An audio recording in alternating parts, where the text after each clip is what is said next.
This is very much a throwback type of video because there is no plan, there is no prep to this. I just needed to upload something this week to hold myself accountable in some way. So I have come out for a day on the town. When I left the flat, I thought, I could go on the Waterloo and City Line and film there because that's an interesting, weird part of London. It's the one small tube between one part of town and the other, and it just goes back and forth all day. You don't really take it unless you absolutely need to work in the city and you arrive from the south of the country.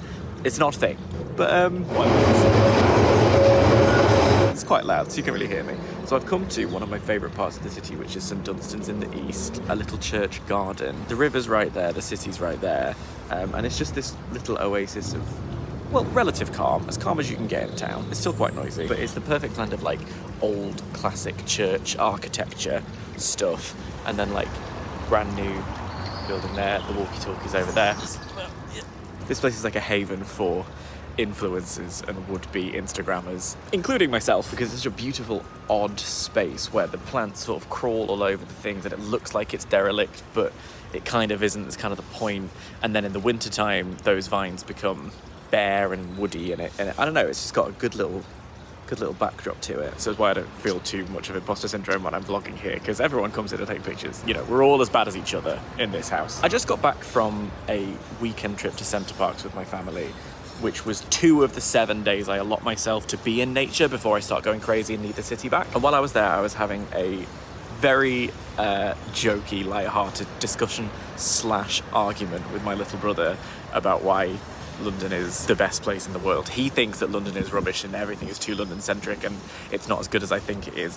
And he's also wrong. Not on the idea that everything's London-centric. It is. I'm a big arguer for devolution and spreading resources because London doesn't work in the same way as Manchester, which doesn't work in the same way as Edinburgh or Cardiff or Cornwall or Newcastle.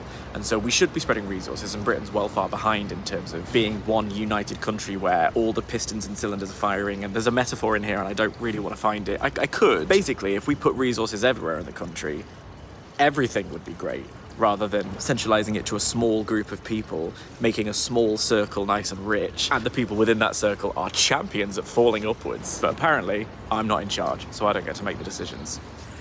Which is a shame. And sometimes it gets ridiculous. Wales isn't connected to itself. If you want to travel from Aberystwyth to Cardiff, you need to get the train into England to come back out.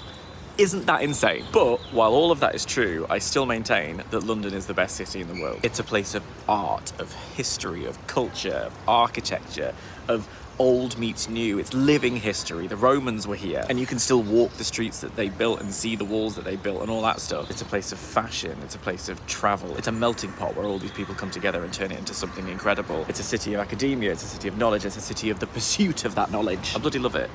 And I am nearing my 10-year anniversary of living in this city. And it's not guaranteed that I'm going to get there. The cost of living crisis in this country is mental. The cost of living in this city in particular is insane. And it's only going up, and there's no guarantees that I'm going to be able to continue to call this place I call home, home. That sentence, grammatically, is airtight. And even if I do make it to 10 years in the city, there's not a guarantee that it won't be my last year of living in the city, like that I won't need to move a bit further out to be able to continue to live close enough to work here and take advantage of all it has to offer. So, if that's the case, I want to appreciate it while I'm here a lot more than I have over the past few years, even those few years that I wasn't able to appreciate it properly because we sort of weren't allowed to go anywhere.